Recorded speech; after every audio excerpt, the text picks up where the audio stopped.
Muito bem, vamos lembrar algumas observações que fizemos na aula passada. Estamos denotando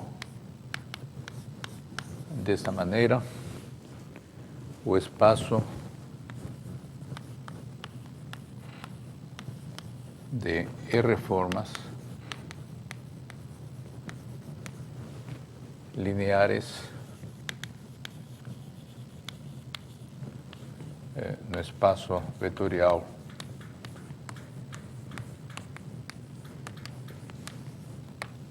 E. Isso significa de que um elemento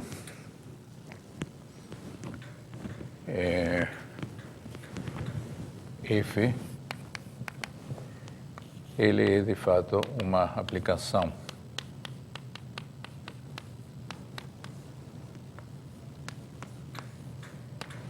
onde tomamos aqui o produto cartesiano R vezes e a aplicação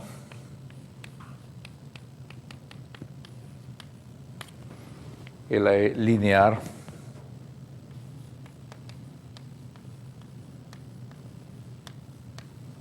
em cada variável.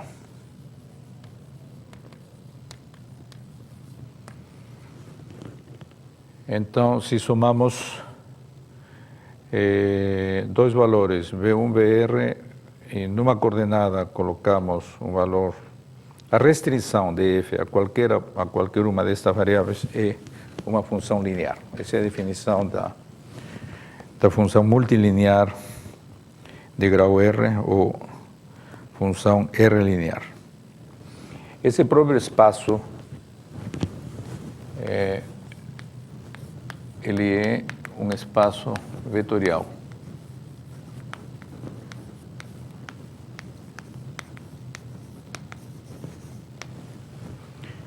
No sentido de que se vocês tomam dois elementos, duas aplicações multilineares, então vocês podem somá-las para obter uma outra aplicação multilinear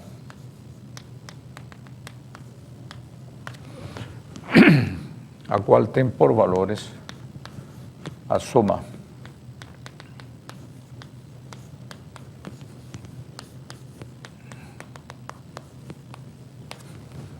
tá certo? E mesma coisa se vocês multiplicam por um número real uma função multilinear f, então isso nos dá uma nova função multilinear, que é a função original multiplicada por alfa, certo? Então, com essas operações, esse espaço de aplicações multilineares é um espaço vetorial. E dessa maneira nós podemos introduzir nos espaços de aplicações multilineares o produto tensorial de funções multilineares. Então, se nós temos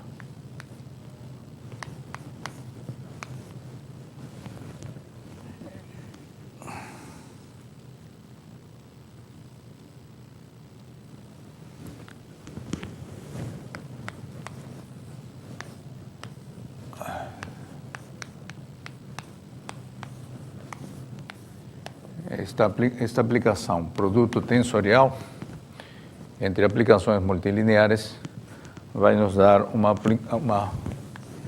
imagem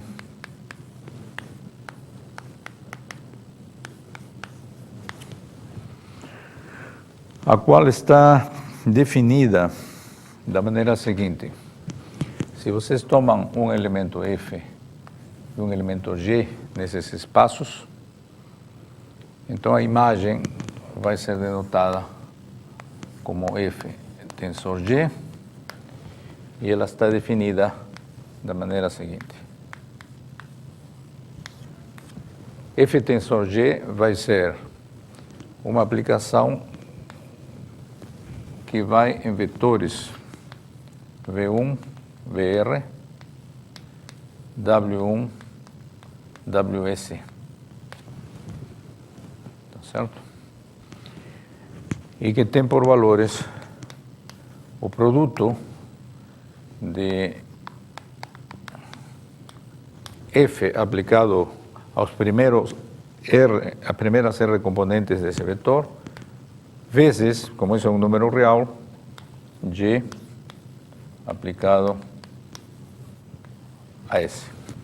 Tá certo? Esse é o produto tensorial de duas aplicações multilineares.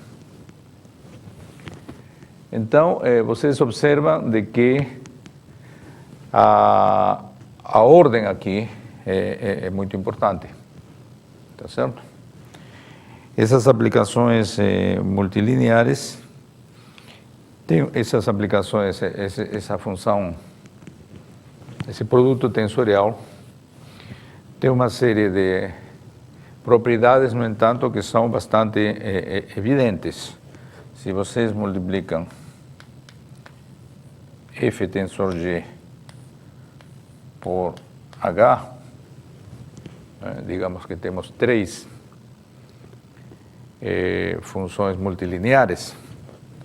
Então, isso aqui é a mesma coisa que F tensor G tensor H, tá certo? É a mesma coisa. Por quê? Porque aqui vamos ter F tensor G, esse aqui, que vamos multiplicar por H. H vai aplicar a outro conjunto, digamos, de vetores U, não é? E então, a este produto, simplesmente acrescentaríamos H às componentes do vetor U. Não é? Então, isso é indiferente como vocês efetuam primeiro.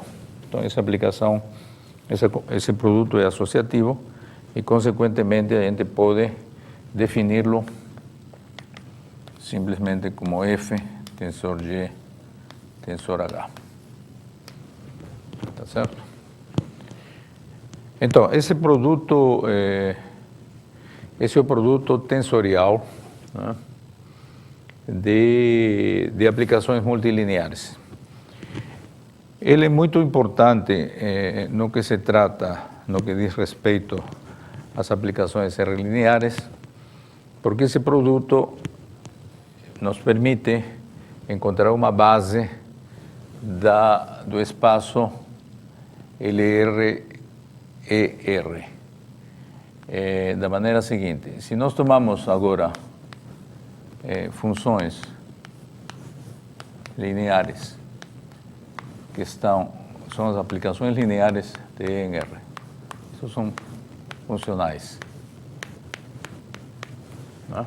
Se nós temos agora funcionais, então nós podemos fazer o produto tensorial delas como elementos, aqui R igual a 1, aqui S igual a 1, né? Então nós podemos associar a estas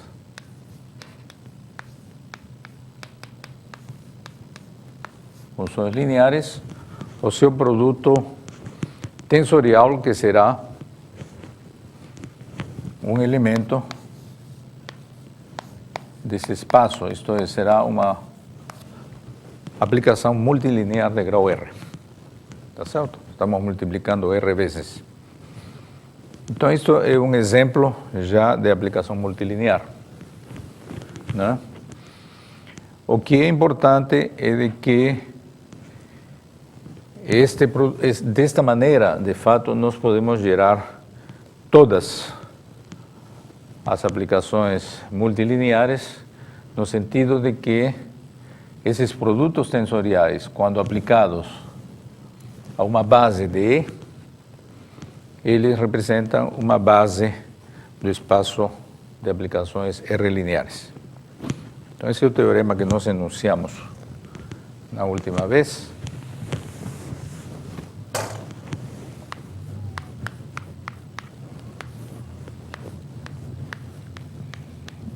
teorema diz o seguinte, que se nós considerarmos uma base, isso aqui, base de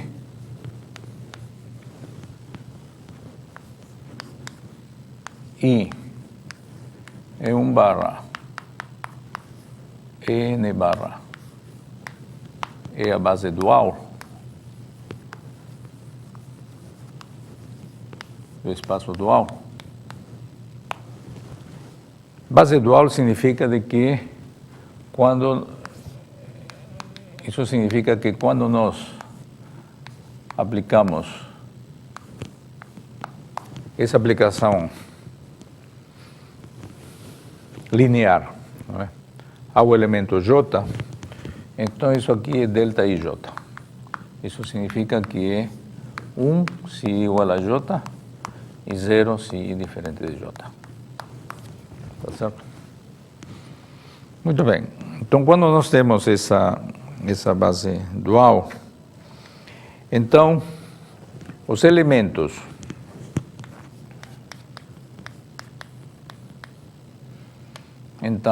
todos os elementos da forma E barra I1 tensor E barra IR, né? Onde I1,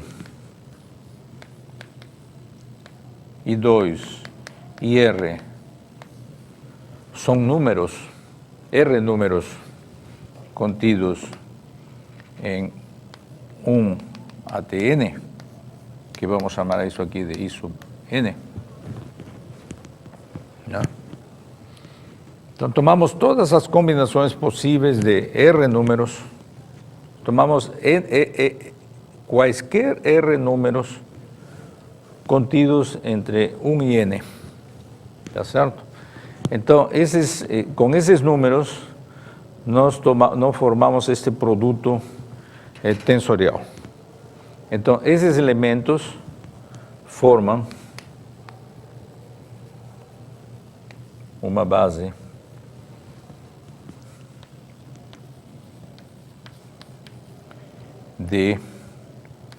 no espaço de formas R lineares em E. Tá certo? Esse é o teorema fundamental para as formas multilineares. E a demonstração disso é relativamente simples, né?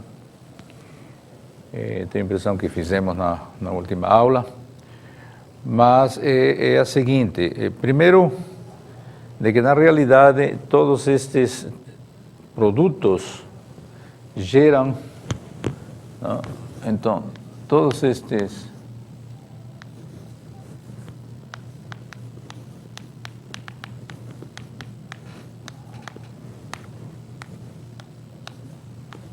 geram o espaço LRD.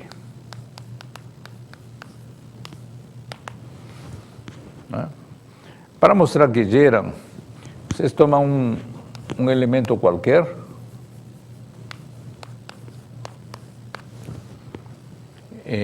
nele,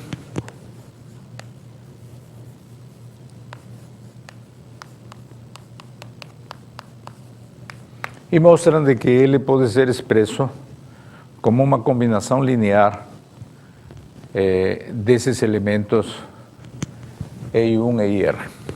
Tá certo? Então, quando vocês tomam um F qualquer, na realidade, como estamos falando de uma base, né, ao evaluar esse F em R vetores, né, vocês têm que fazer referência a esses R vetores em relação à base que vocês tomaram. Tá certo? Então, esses R vetores, de fato, se expressam como uma soma de A e J, dos vetores EJ, tá certo? O I está denotado aqui, né? Então, para cada I entre 1 e R,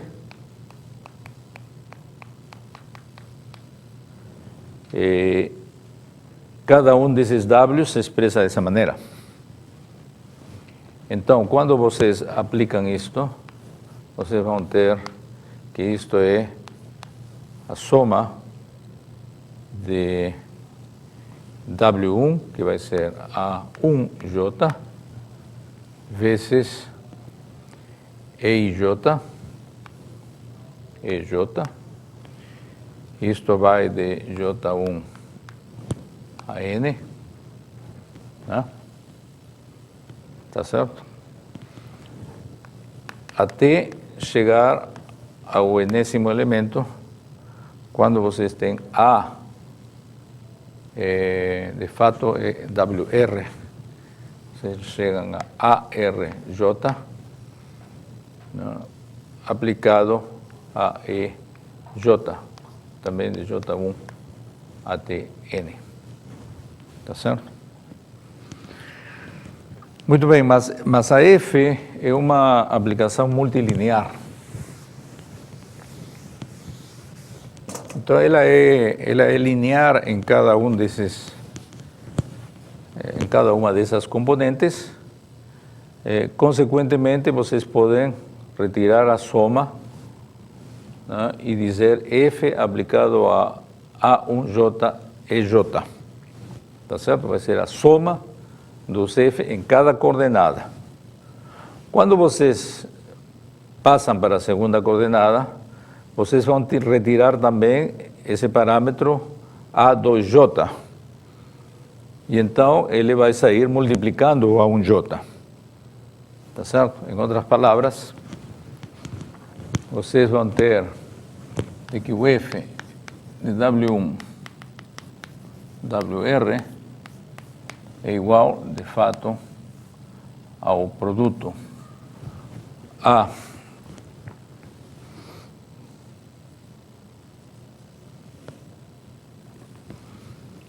vamos escrever assim, para diferenciar cada um.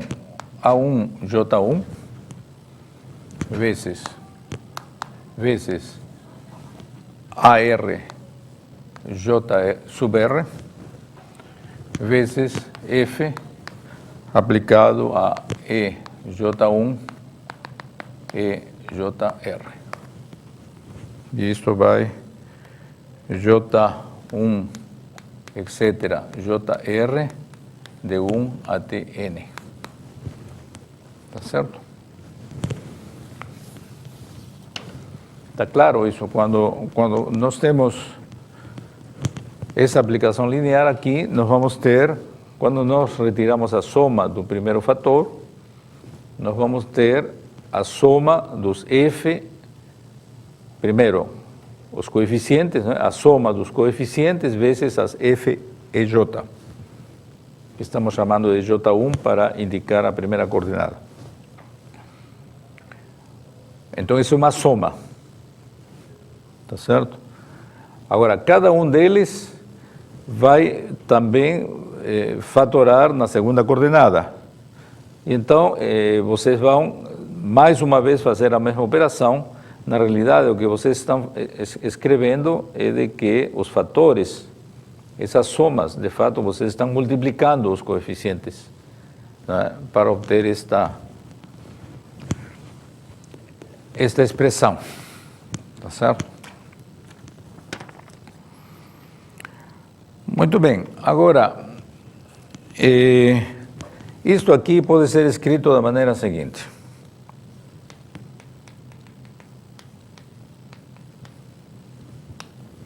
Não? Isso aqui pode ser escrito da maneira seguinte. Nós temos que levar em consideração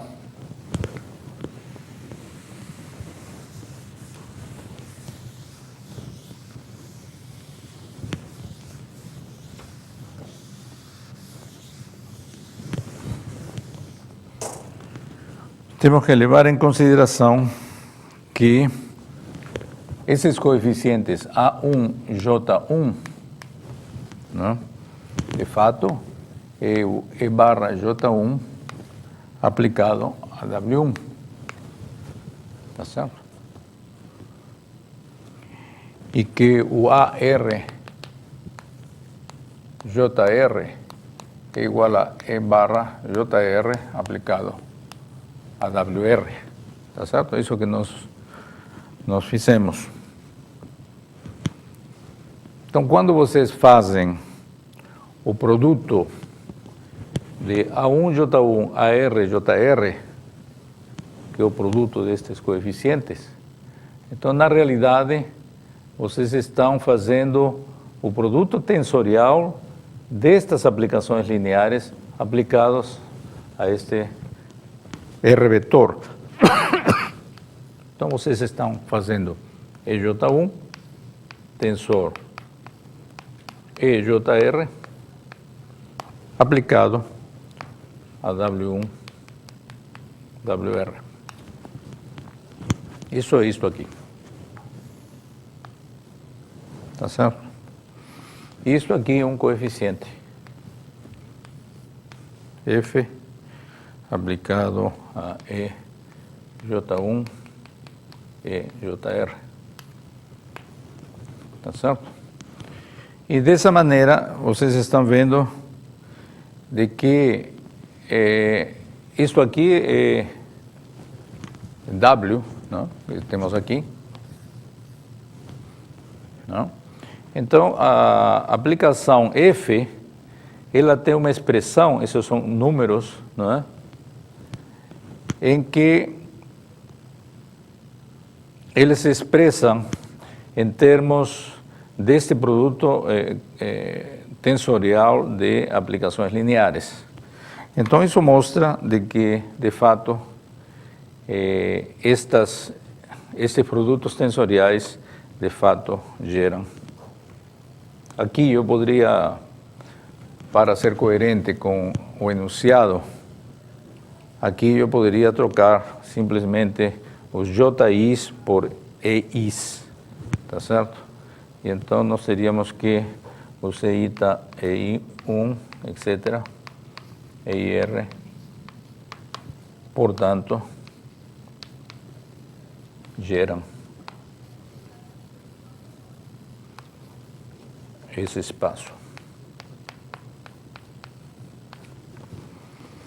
Tá certo? Muito bem. Mas para mostrar de que, de fato, esse conjunto de aplicações multilineares forma uma base, é preciso também mostrar de que eles são linearmente independentes. Mas essa expressão já dá uma ideia de por que eles são linearmente independentes. Não é? Porque se vocês tomam um vetor qualquer com coeficientes para cada conjunto de índices de I1 até IR, você supõe de que esse produto é nulo, não? Então basta aplicar esta expressão, aplicar ao vetor EJ1, EJR, tá certo? E nesse momento, vocês observam o seguinte, que nós temos que a aplicação deste vetor EI1 barra tensor EIR tensor aplicado a EJ1 EJR, ele vai ser o produto de I1 em J1 vezes pela definição de produto tensorial.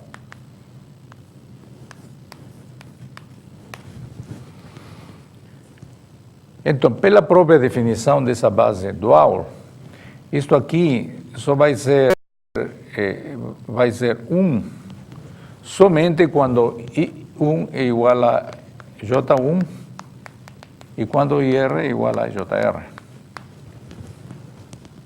En cualquier otra situación, si un de estos índices es diferente, ese producto es cero, consecuentemente todo es cero. Entonces, si el conjunto de índices aquí, como conjunto de índices, es diferente de J1, JR. Consecuentemente, cuando nós temos essa soma a partir dos índices IR contidos em IN, ao aplicarmos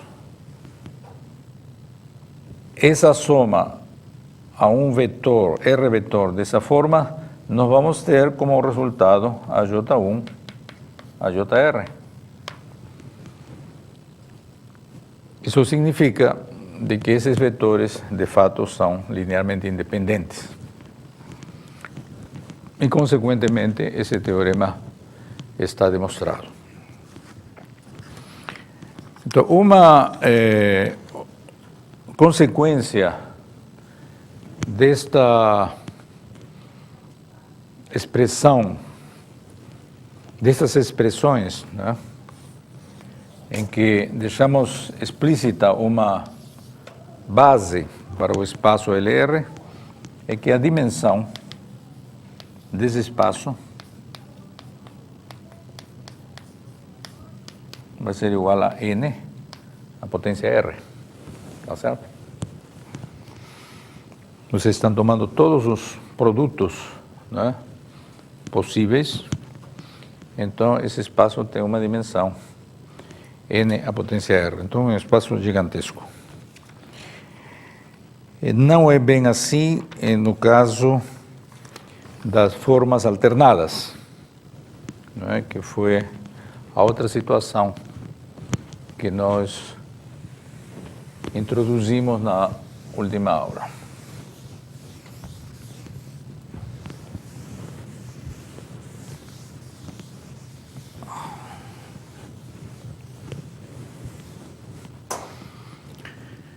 Então, as formas alternadas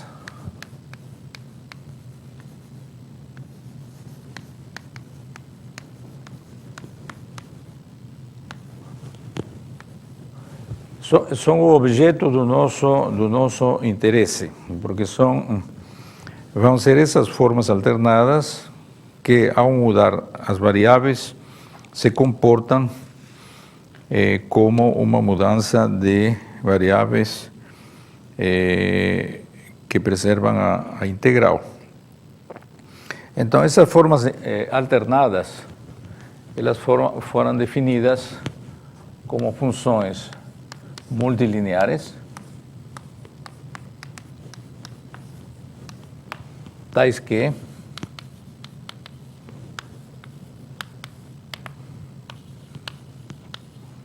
quando se aplicam a um vetor que tem duas componentes iguais, né, nós temos V1, temos V e outra componente diferente com o mesmo vetor, e temos VR, né, toda vez que existe uma duplicidade de vetores, essa forma se anula. Tá certo? Isso significa alternado. Nós vimos de que as formas alternadas são antissimétricas.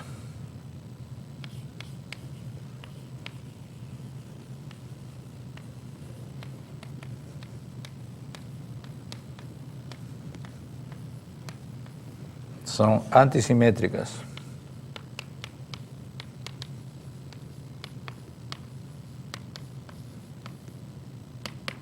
Isso significa que se nós temos, de novo,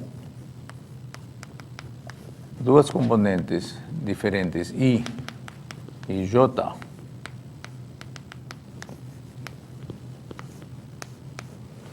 y nos permutamos elas, mantendo as outras fixas.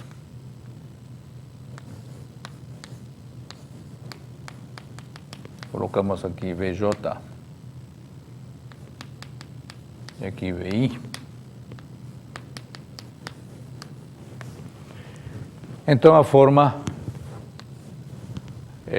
toma valores opostos, um negativo do outro, tá certo? Isso significa que é antissimétrica, né?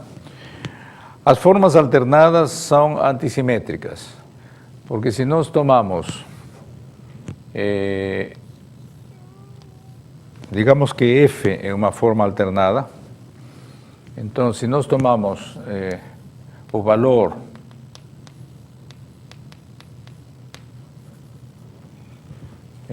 digamos, não sei se estou equivocado aqui.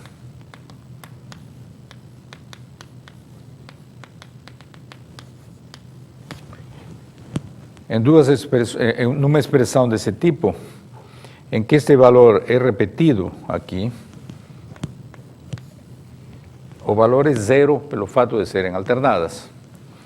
Mas, por outro lado, estas são funções multilineares. Então, essa soma pode ser escrita como B1, BI, e aqui BI, VR, mais F de B1, VI, VJ, depois VR, me corrijam se eu estiver errado, mais F de V1, VJ, VJ, VR, mais F de V1, VJ, VI, VR, igual a zero. ¿Está certo? Simplesmente estamos fazendo F operar linearmente.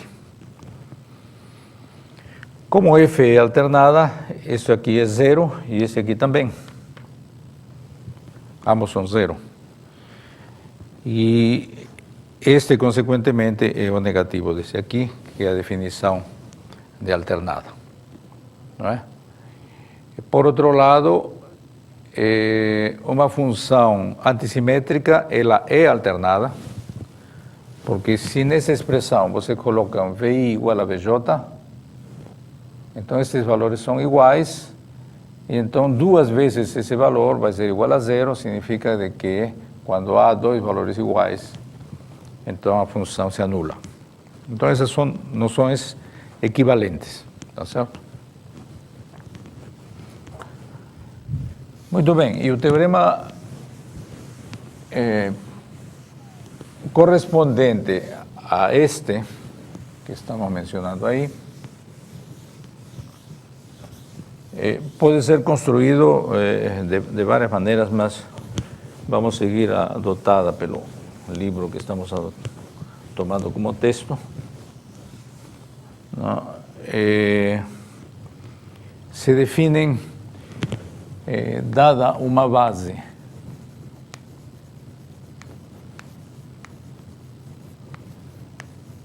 E1, N, D, e sua base dual, como antes,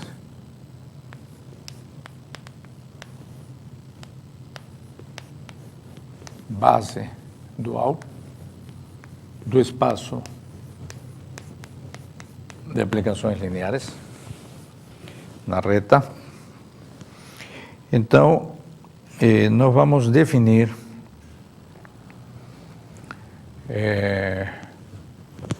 para qualquer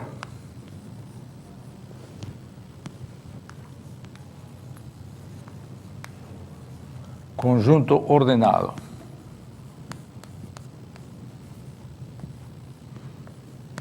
I1 e R,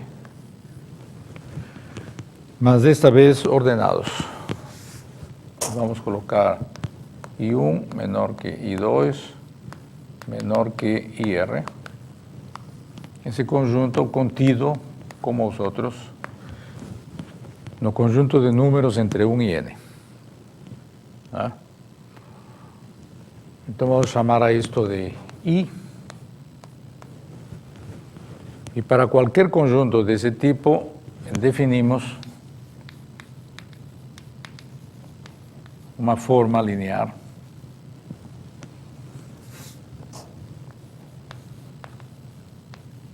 que vamos chamar E sub I barra,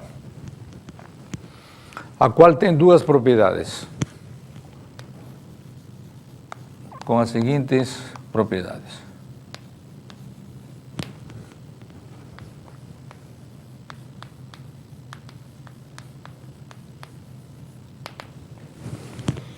A primeira é de que EI barra, né,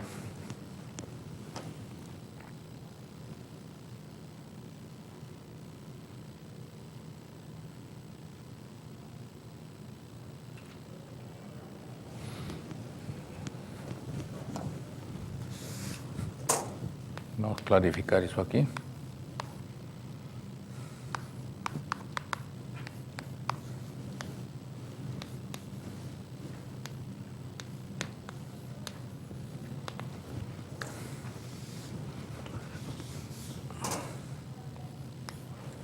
Quando aplicada a um vetor da forma J1, JR, o valor é nulo se o índice I, que é I1 até IR, é diferente de o conjunto de índices entre J1 e JR. Tá certo? Essa é a... em particular, como todos esses índices são diferentes um do outro, não é? Se vocês têm dois índices iguais nesse conjunto de elementos J, se dois deles são iguais, então o valor dessa aplicação nesse vetor vai ser zero. E a segunda parte diz o seguinte, que E barra I, né, vamos dizer, aqui, se J é igual a I, quer dizer que tem os mesmos números, tá certo? São os mesmos números, mas não necessariamente o J1 vai ser igual ao I1.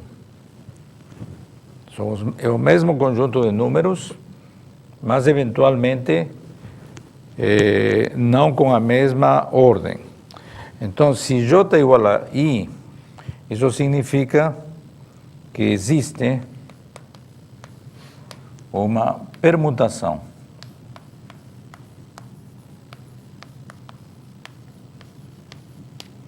de R elementos, que vamos chamar de sigma, tal que J1 é igual a sigma, é igual a I de sigma 1.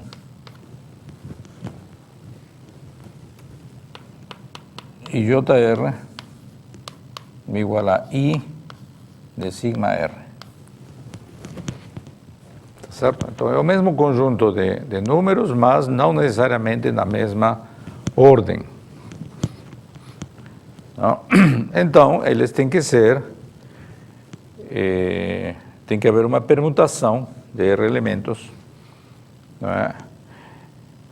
Então, nesse caso, E barra I aplicado a J1 a EJR vai ser igual ao sinal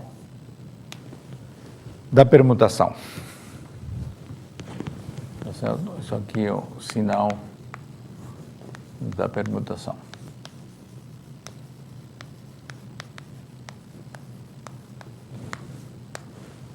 Bom, o que é esse sinal da permutação? As permutações são pares ou ímpares, tá certo? São pares quando vocês fazem duas operações, um número par de operações elementares para levar de uma sequência em outra, não é? Quando vocês têm R elementos, e vocês permutam, não é? Apenas 2 desses elementos e os outros são mantidos fixos pela permutação, então vocês dizem de que isso é uma transposição.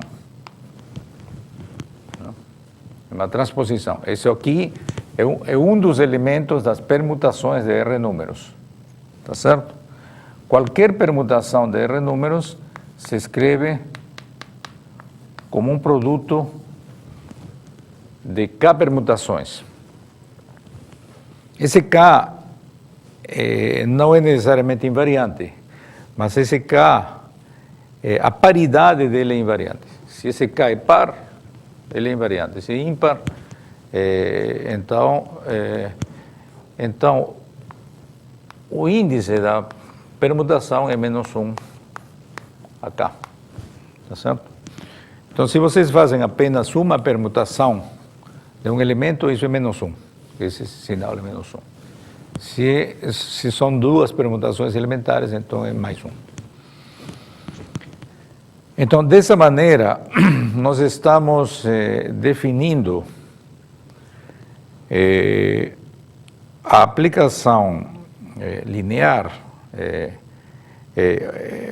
Essas aplicações vão ser alternadas, né? Vamos ver isso. De fato, eu tenho a impressão que já mostramos isso antes.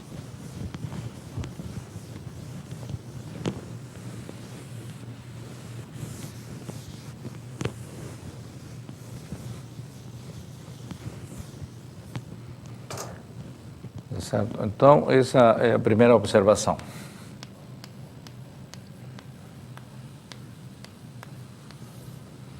De que as E barra I são aplicações alternadas.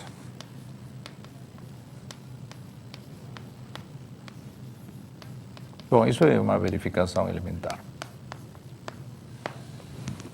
Tá certo? Então, vocês observam de que essas aplicações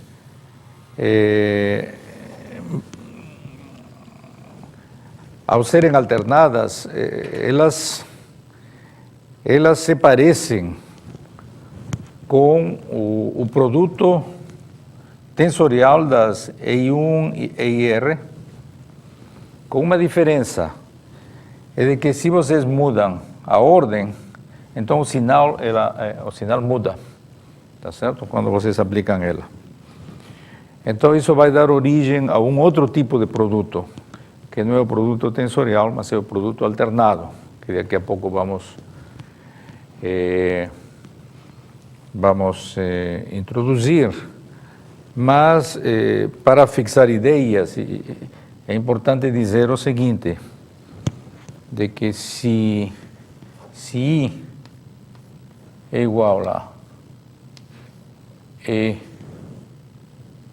se I vem de I sub 1, I sub 2, I sub R, então na realidade, se nós lembramos os elementos E barra I sub 1, e E barra I sub R,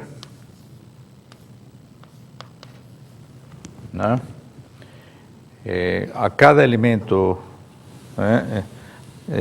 da base, nós temos associados um elemento da base dual. Então, os E barra I, na realidade, vão corresponder ao produto alternado de R elementos. Daqui a pouco vamos introduzir esse produto. Mas esse produto, ele se comporta como um produto tensorial, só que invertendo o sentido quando há permutações dos índices. Bom, isso é uma observação natural, lateral, apenas para dizer de que na prática estamos fazendo a mesma coisa do que estamos tomando uma base que se expressa na forma de produtos, da mesma forma que tomamos para as formas multilineares. Então, o teorema diz que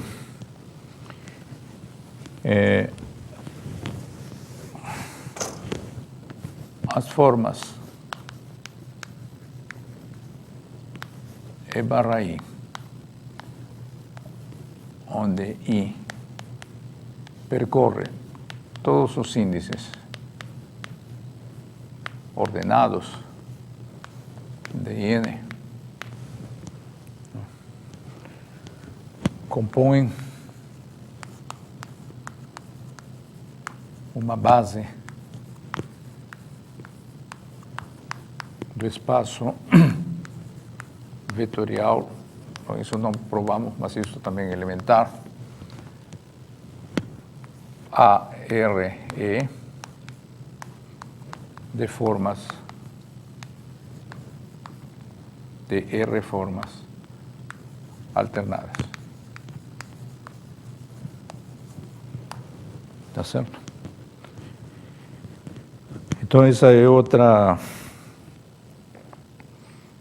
É o teorema correspondente para as formas alternadas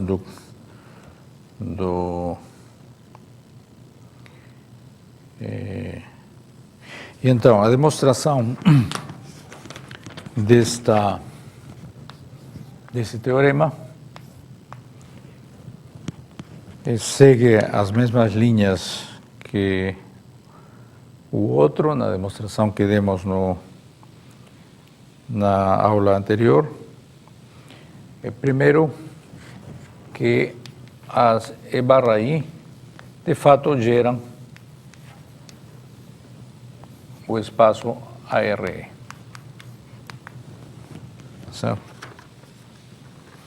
Então, para mostrar isso, para qualquer F em ARG, em ARE, não? E I, conjunto de índices entre 1 e R, definimos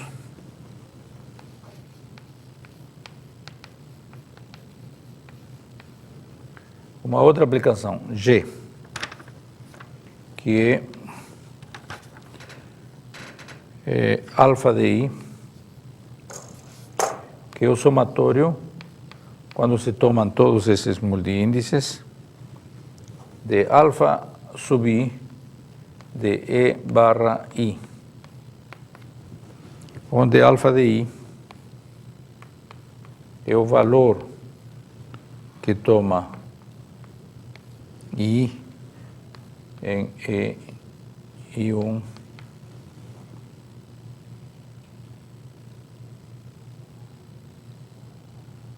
aqui é F, onde alfa de I é F de EI1 EIR. Tá certo?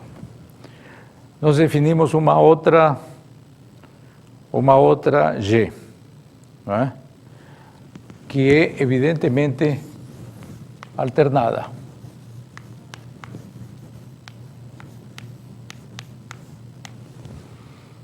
E como antes, vamos provar de que nos elementos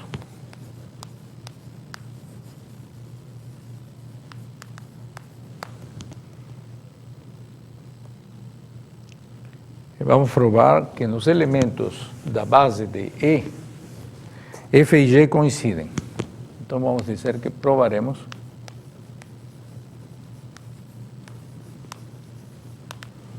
que F aplicado a EJ1 a EJR é igual a G de J1 EJR quando tomamos quaisquer elementos definidos na base por meio da sequência que vai de J1 a JR. Então, aqui nós procedemos à definição que nós fizemos de E barra I, né? Então, por um lado, se a sequência J1, JR tem elementos repetidos, não?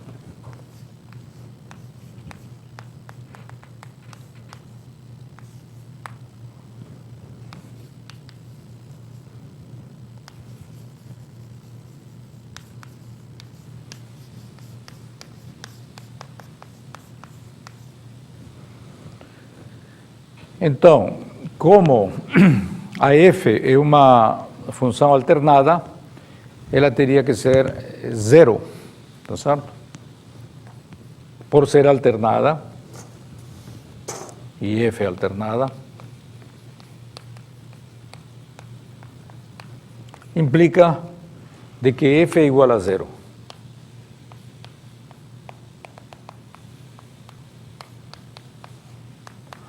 Mas, por outro lado, a G, definida pelos elementos E barra I, quando os índices são repetidos, né? Que é o caso que está, quando os índices são diferentes, né? Como aqui, o valor de cada E barra I é zero. Então, G teria que ser zero também.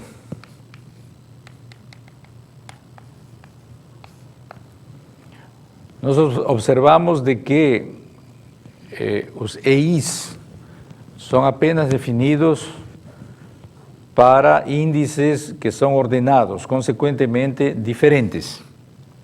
Então, quando eles são aplicados a índices que têm repetições, esses conjuntos vão ser diferentes, tá certo? Então, essa aplicação vai ser nula, por definição, não? Agora, quando os índices são iguais, não? O conjunto de índices são iguais, então aí nós temos que o J1 é uma permutação do sigma 1 até o JR, é uma permutação dos 1 até R, tá certo? Então, nesse caso, nós temos que o G de EJ1 EJR é igual ao epsilon sigma vezes G aplicado a EI1 EIR, tá certo? Há uma diferença apenas no sinal da permutação. Isto aqui é igual a E sigma por F de I1 até IR. Isso aqui não é outra coisa que F de J1 EJR.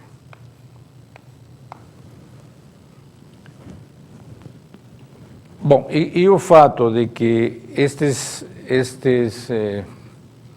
aplicações são linearmente independentes segue, como na demonstração das funções multilineares, em que quando vocês aplicam esses valores aos e e j, o que vocês vão obter é o coeficiente alfa i, o que garante de que se essa soma é nula, então todos os coeficientes também são nulos. Vamos fazer um intervalo agora. Intervalo de 10 minutos.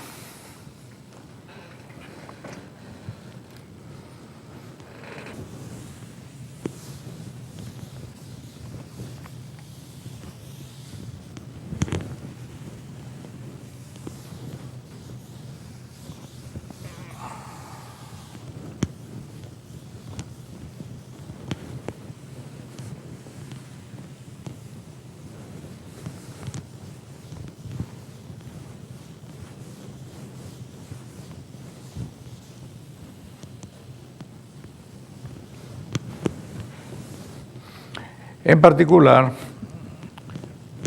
nós temos que, se tomamos a dimensão do espaço das n formas alternadas, isto vai ser a combinação de n números tomados n a n, a dimensão é 1. Tá certo? Visto de outra maneira,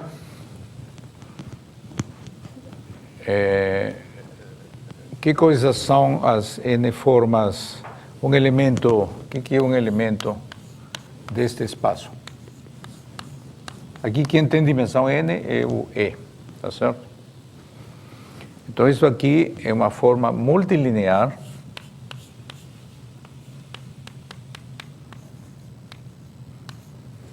em n vetores, tá certo? Com valores reais, né? É uma forma multilinear em cada um desses vetores. Mas cada um desses vetores, na realidade, se expressa como uma combinação de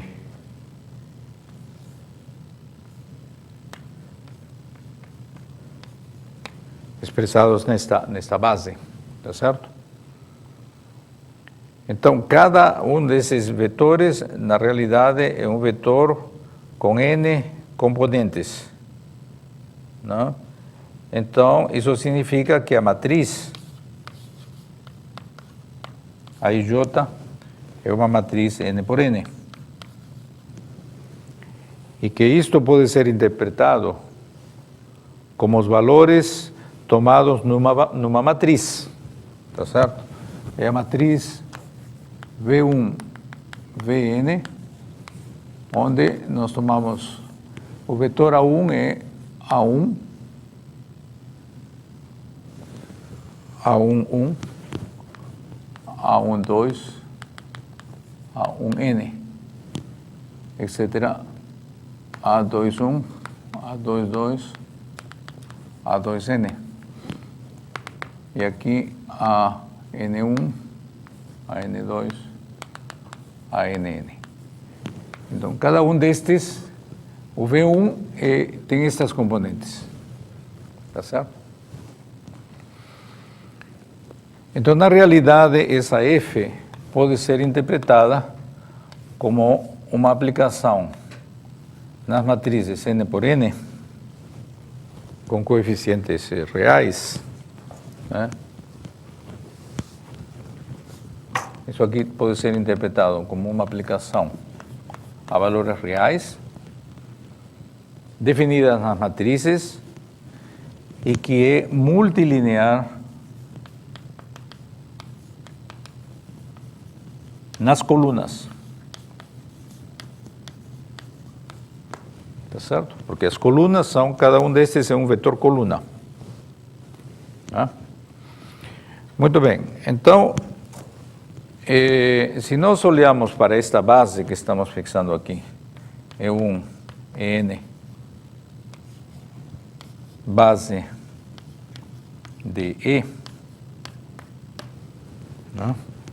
E pode ser identificado com Rn, evidentemente.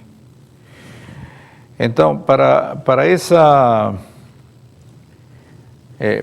base, nós temos um EI, tá certo? Associado, se tomamos I como conjunto de pontos 1, 2, N, tá certo? Lembra que os elementos de base eram tomados associados a R números diferentes. Então aqui são N números diferentes, só podem ter essa distribuição, só podem ser esses. Então a esse I nós temos associados um E barra I. Tá certo? Que no valor E1 N toma o valor 1. Tá certo? Então, quem é esse vetor E1 EN visto como matriz? E1 EN visto como matriz vai ser 1, 0, 0, 0, 1, 0, 0, é a matriz identidade. Tá certo? Então, esse E barra I, não, é o determinante da matriz A.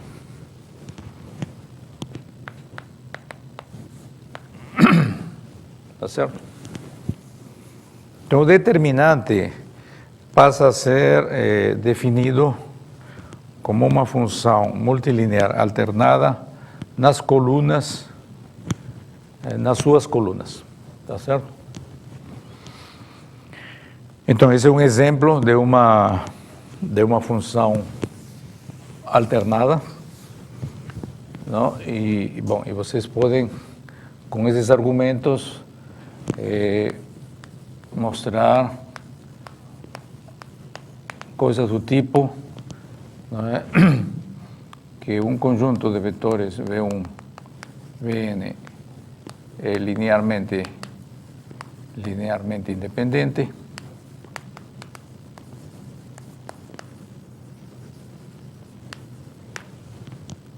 se a função determinante, isto é entendido como uma matriz, não? É diferente de zero. Tá certo? Bom, isso é realmente uma observação que pode ser provada facilmente. Não é? Se vocês têm se V1 e Vn são linearmente independentes,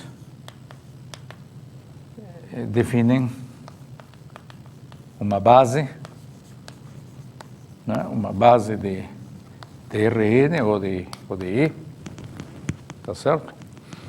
Então, da maneira como a gente associa a base canônica o operador E barra I, então para essa base é possível associar um operador. Digamos que esse é o conjunto de índices, é possível associar um operador VI, que é uma forma alternada, e tal que no vetor V1, Vn, isso aqui é diferente de zero, não? Na realidade, como este espaço de formas alternadas tem dimensão 1, então esta VI difere da canônica, que nós chamamos de E barra I, por um certo fator diferente de zero. Afinal de contas, são duas bases, tá certo?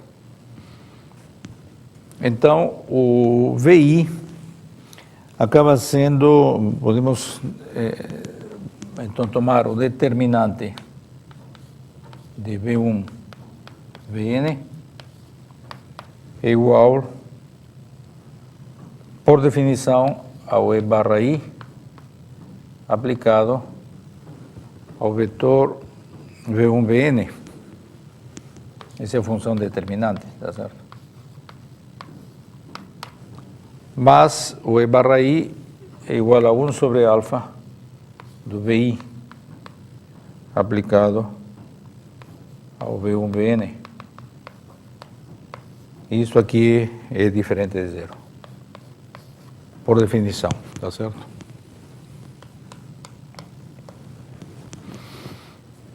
Então, isso significa de que se são linearmente independentes, então o seu determinante é diferente de zero. Reciprocamente, se o determinante é diferente de zero, então eles são linearmente independentes, né? ¿Por quê? Porque se procedemos por absurdo e supomos de que o Vn é de fato linearmente dependente do Vn dos VIs até n-1, tá certo?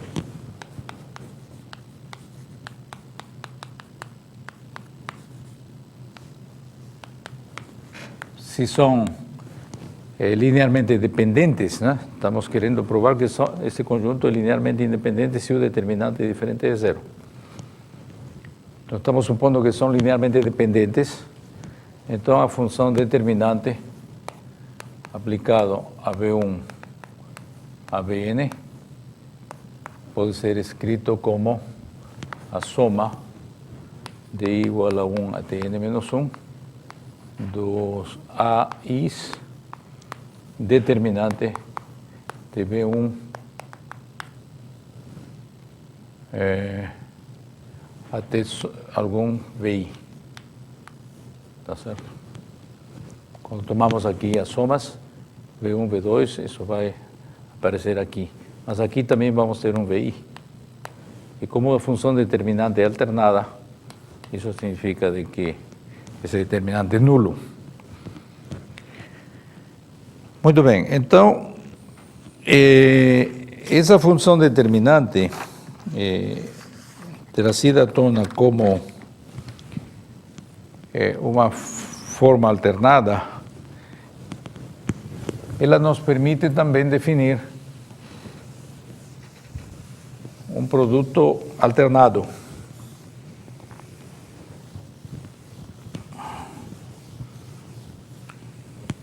Então, se nós temos F1, FR, aplicações lineares no espaço vetorial E, então o produto alternado F1, FR vai ser uma R-forma alternada. Aqui, de fato, são formas.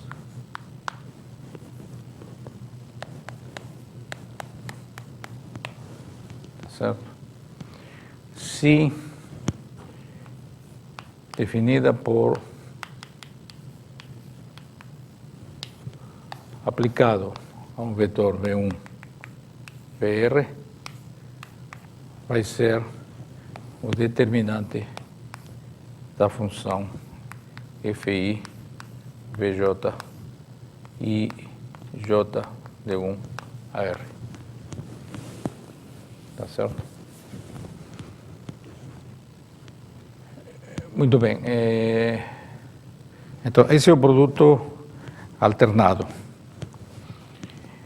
Eu não vou entrar em maiores considerações sobre as propriedades deste produto alternado, mas apenas observar o seguinte, de que no caso, né,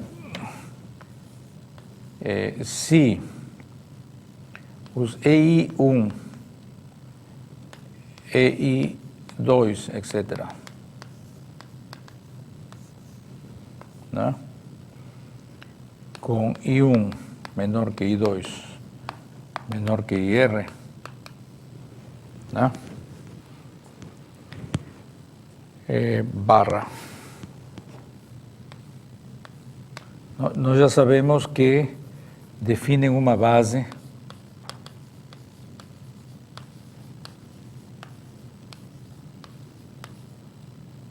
me desculpa.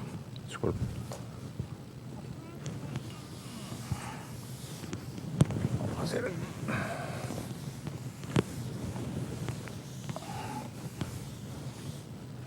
Não foi assim. Para cada conjunto de índices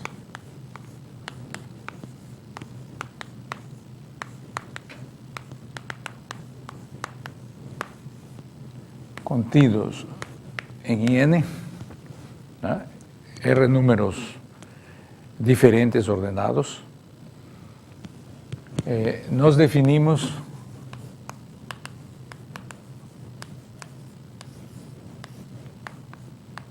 essas formas, não, E sub I, com as propriedades 1 e 2 que foram escritas aqui, as quais compõem uma base das R formas alternadas do espaço vetorial E, tá certo? Muito bem. Então, se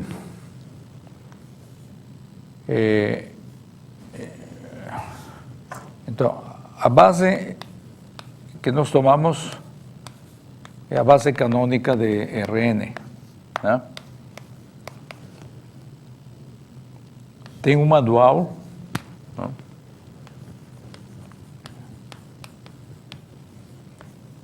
que chamamos E barra 1, E barra N.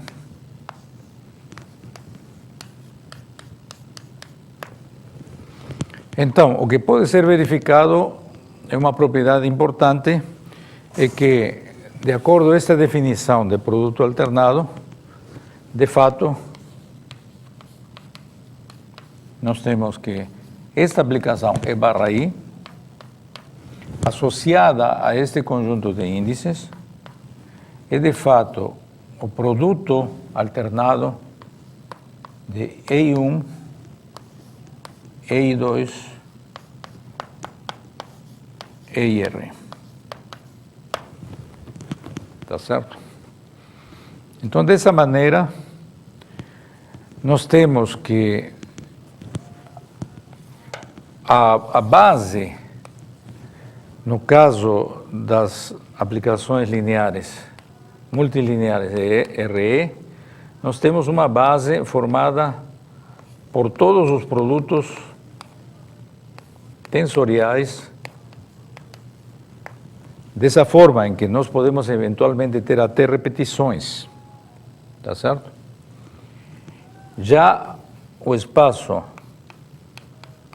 de formas alternadas terá uma base expressa nesses produtos, mas toda vez que os índices sejam diferentes.